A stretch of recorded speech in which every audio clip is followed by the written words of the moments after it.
வணக்கம் சொந்தங்களே, அன்னைஸ் கிச்சனிலிருந்து உங்கள் அம்மா சசிரேகா சுந்தர். இன்றைக்கி நம்ம கிச்சனில் பார்த்தீங்கன்னா ரொம்ப ரொம்ப ரொம்ப உடம்புக்கு ஆரோக்கியமான ஒரு குழம்பு வச்சு தான் காட்ட போகிறேன். இது பார்த்தீங்கன்னா கருவேப்பிலை குழம்புன்னு சொல்லுவாங்க. இதை கருவேப்பிலை 2 கைப்பிடி எடுத்து வச்சுருக்கேன். இது பார்த்தீங்கன்னாக்கா நம்ம முடி உதிர்வை தடுக்கும். அதே சமயம் நமக்கு முடி நல்லா ஆரோக்கியமாக வளரும். அயன் சக்தி அதிகமான அந்த கருவேப்பிலை நம்ம சமையலில் சேர்க்கும் போது இது நம்ம தாளிக்கும் போது பார்த்தீங்கன்னாக்கா சாம்பார்லேயே மற்ற எதுலேயே போட்டாலும் எடுத்து நம்ம வெளில போட்டுருவோம். ஆனால் இதை நான் அரைச்சி பேஸ்ட் எடுத்து இந்த குழம்பு வைக்கும்போது கண்டிப்பாக வீட்டில் இருக்க அத்தனை பேர் சாப்பிட்டு தான் ஆகணும். அதே சமயம் ரொம்பவும் டேஸ்ட்டாகவும் இருக்கும். இதுக்கு என்னென்ன பொருள்லாம் வச்சுருக்கேன் பார்க்கலாம் வாங்க. ஒரு மீடியம் சாறு எடுத்து வச்சுருக்கேன். இது பார்த்தீங்கன்னா ஒரு 50 கிராம் அளவுக்கு பூண்டு எடுத்து உரித்து வச்சுருக்கேன். 100 கிராம் சின்ன வெங்காயம் எடுத்து உரித்து கழுவி க்ளீன் பண்ணி வச்சுருக்கேன். தாளிக்கிறதுக்கு கடுகு, உளுத்தம் பருப்பு, கொஞ்சமாக ஜீரகம், வெந்தயம் எடுத்து வச்சுருக்கேன். மஞ்சத்தூள், மிளகாய்த்தூள், இது குழம்பு மிளகாய்த்தூள் தான். ஒரு பெரிய சைஸு தக்காளி பழத்தை 2 எடுத்து பேஸ்ட் எடுத்து வச்சுருக்கேன். தாளிக்கிறதுக்கு கருவேப்பிலை, பேஸ்ட் எடுக்கிறதுக்கு இந்த கருவேப்பிலை 2 கைப்பிடி கருவேப்பிலை, தேவையான அளவுக்கு உப்பு. இதான் மொத்த பொருள். இந்த கருவேப்பிலை பார்த்திங்கன்னா நான் பேஸ்ட் வச்சு எடுத்துகிட்டு வந்துடுறேன். அடுப்பை வச்சாச்சு. அதை வேணால் நம்ம சட்டியும் வச்சுட்டோம். இந்த சட்டி பார்த்திங்கன்னா நல்லா காஞ்சிடுது. இப்போ 2 டேபிள் ஸ்பூன் அளவுக்கு சமையல் எண்ணெய் ஊற்றிக்கலாம். 2 டேபிள் ஸ்பூன் அளவுக்கு நல்லெண்ணெய் ஊற்றிக்கலாம். மொத்தம் பார்த்திங்கன்னா இதுக்கு 4 டேபிள் ஸ்பூன் அளவுக்கு எண்ணெய் தேவைப்படும். எண்ணெய் காஞ்சிட்டு இப்போ நம்ம கடுகு தூள்பெலாம் இதில் சேர்த்து கொண்டு இருக்கோம். வெந்தயம், ஜீரகம் எல்லாத்தையும்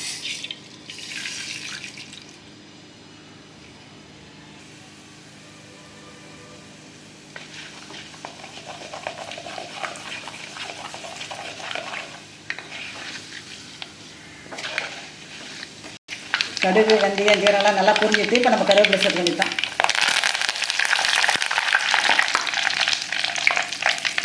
இப்போ பூண்டு சேர்த்துக்கணும்.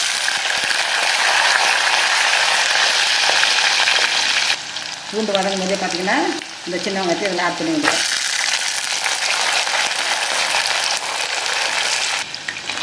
வெங்காயம் பார்த்திங்கன்னா நல்லா கண்ணாடி பழத்துக்கு வெந்துடுச்சு. இப்போ நம்ம அரைச்சி வச்ச இந்த பேஸ்ட்டை, கருவேப்பிலை பேஸ்ட்டை இதில் ஊற்ற வேண்டியதான்.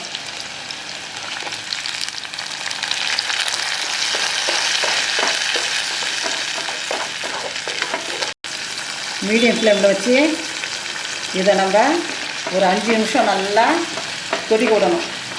அப்போ தான் அந்த கருவேப்பிலை பச்சை வாடை இல்லாத நல்லாயிருக்கும்.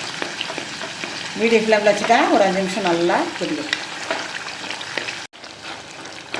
நல்லா 5 நிமிஷம் ஆயிடுச்சு. எண்ணெய் பிரிகிற அளவுக்கு நல்லா இந்த கருவேப்பிலை பேஸ்ட்டு நல்லா கொதிச்சுட்டு இப்போ நம்ம தக்காளி சேர்த்துக்கணும். அந்த தக்காளி பேஸ்ட்டை சேர்த்துக்கணும். இதுவும் பார்த்திங்கன்னா ஒரு 5 நிமிஷம் நல்லா கொதிக்கணும்.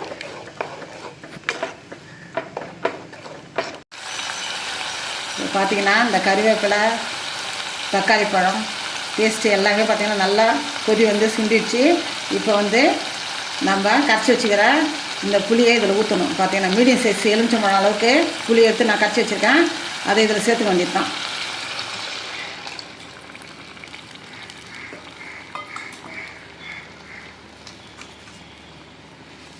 நம்ம தேவையான அளவுக்கு உப்பு சேர்த்துக்கணும். கொஞ்சமாக மஞ்சத்தூள்,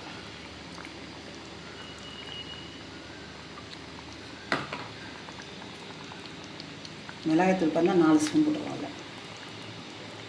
2, 3, 4 ஸ்பூனு மிளகாய்த்தூள் போட்டுருவோம்.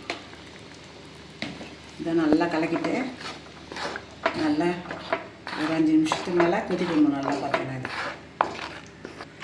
இப்போ பார்த்தீங்கன்னா மிளகாத்தூள்லாம் நல்லா கரைஞ்சிடுச்சு.